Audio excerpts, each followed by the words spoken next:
50mm is one of those focal lengths that just feels just right for lots of different things. It's a classic focal length for things like portraiture. It's a great focal length as your first prime lens. But what makes it so special, and what can you actually do with a 50mm lens? Let's get into it. It's Tutorial Tuesday. Welcome back to Tutorial Tuesday, where each and every Tuesday we bring you a brand new, fresh photography tutorial. Now, like I said in the intro, we're going to be talking all about 50mm, why it's so good, and all the different things that you can do with this kind of focal length. What is particularly interesting about 50mm is it is generally one of the first prime lenses that a lot of us get, and that's because most systems have what you'd call a nifty 50, right? A 50mm f1.8, which is pretty affordable, probably one of the more affordable prime lenses that is available within that range. I've recently been shooting, for example, with the Canon R5 II again, and I've been using the RF 50mm f1.8, but you know, when I used to shoot on the Canon 80D, which is an APS-C camera, we'll get onto that in a little bit, I used to shoot with the EF 50mm f1.8. That was a very nice, affordable 50mm lens, but it just allowed me to be able to take different kinds of photos to what I was able to get in my kit lens. First of all, a prime lens like a 50mm offers such a good image quality that it is immediately a step up, even with a cheaper version of this kind of lens. And with that f1.8 aperture, you are immediately able to get what feel like more professional looking photos, because you're able to get more separation between subject and background. You're able to get that blurred look to the background of your photo, which is ideal for things like portraiture, but also lots of other things as well. 50mm really sits in a sweet spot between 35mm and 85mm, right? And it just allows you to just draw your viewer's eye into whatever the subject of the frame is. Now, it's very easy to get carried away and think that that really means it applies mostly to portraiture. And absolutely, 50mm makes for a great portrait option. You kind of have a lot of control over whether you want it to be a very kind of subject heavy photo, so really about who the subject is, or you can actually physically move back and get more of that environment in to make it more about where the subject is and more of an environmental shot. 50mm just sits so beautifully in that sweet zone where you are still in control by moving over how the photo is going to come out. And of course, you then have that option to have a lot of separation between subject and background, or actually stop down, move back a bit, and get more of that environment in focus. It's a beautiful way to be able to shoot with a lot of versatility, especially when you consider this is a prime lens, not a zoom lens. But it is not just about portraiture. 50mm has the ability to make almost any subject stand out in lots of different fields of photography. So landscape, for example, I actually think 50mm is great for that. So for example, recently I went out and shot this photo, and it just allows the viewer to be pulled down this path, right? That 50mm focal length just pulls you into the shot enough that you're really drawn along that path. Similarly with this shot, for example, we're able to really focus in on the actual farmhouse within the landscape. You know, again here, we're pulled down that path towards the gate at the end, because that slight zoomed in feel, a little bit more than 35mm, just allows us to really hone in on a subject.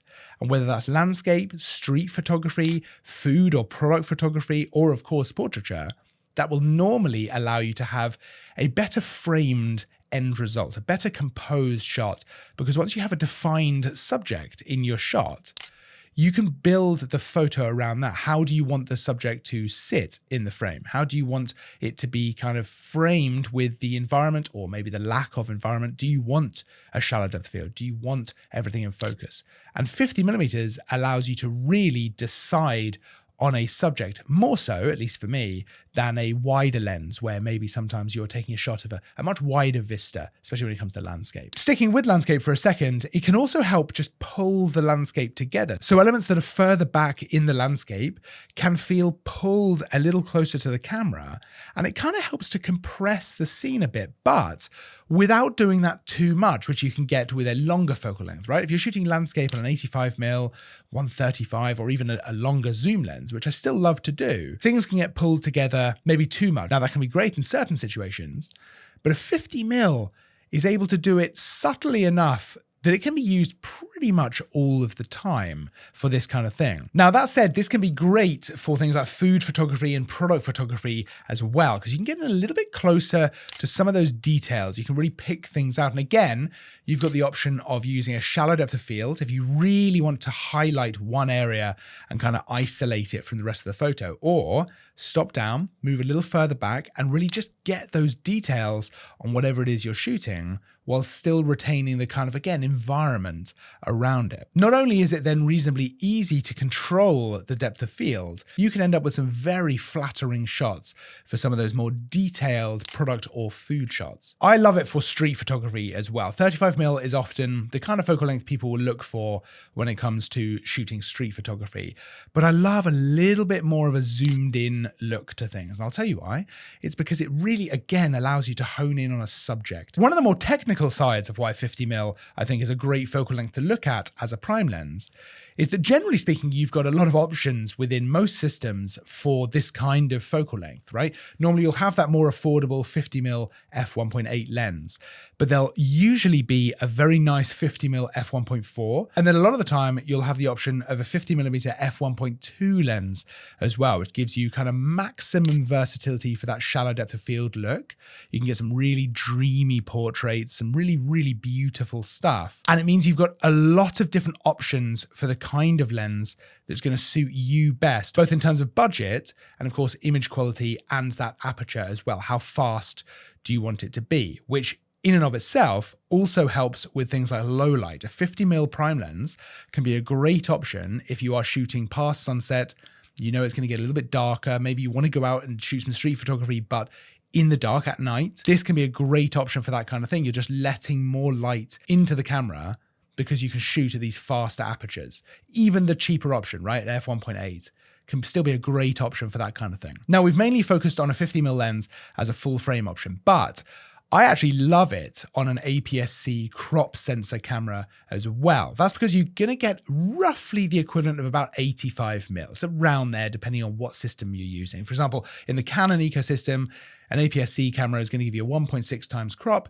So we're talking around 85mm. And that can be a really lovely focal length to shoot with as well. Absolutely, it's not maybe as versatile as a straight 50mm lens, but with that crop, it emphasizes some of the elements we've already talked about. For example, honing in on a subject, really picking the subject out of the frame, whether it comes to landscape, portrait, street, whatever it might be. It can still be a really lovely way to shoot. And absolutely, that was something I did for a long time.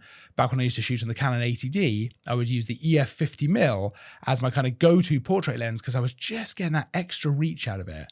And I loved the way that that looked. And if you do want, of course, that more 50mm classic feel, you can shoot with something like a 35mm lens on an APS-C body to get that 50mm feel to your photos. Now, we've talked entirely about photography here, but 50mm also works fantastically for video. There's a lot that you can do with a 50mm lens to get some very cinematic looking footage, because it just, again, it pulls you in. It just pulls the viewer in. And with that slightly shallow depth of field, you can get some really beautiful stuff, whether you are close to your subject, in which case you can get some very dreamy kind of sequences, or pull further back, get more of the environment, more of the context.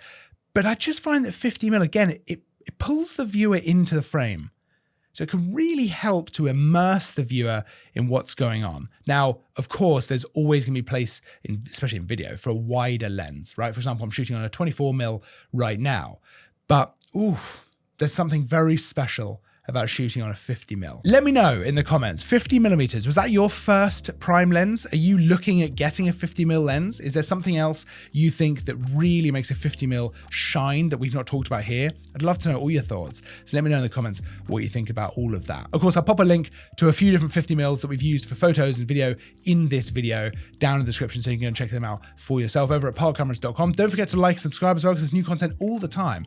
I will, of course, see you in the next video, but until then, as always, thanks for watching.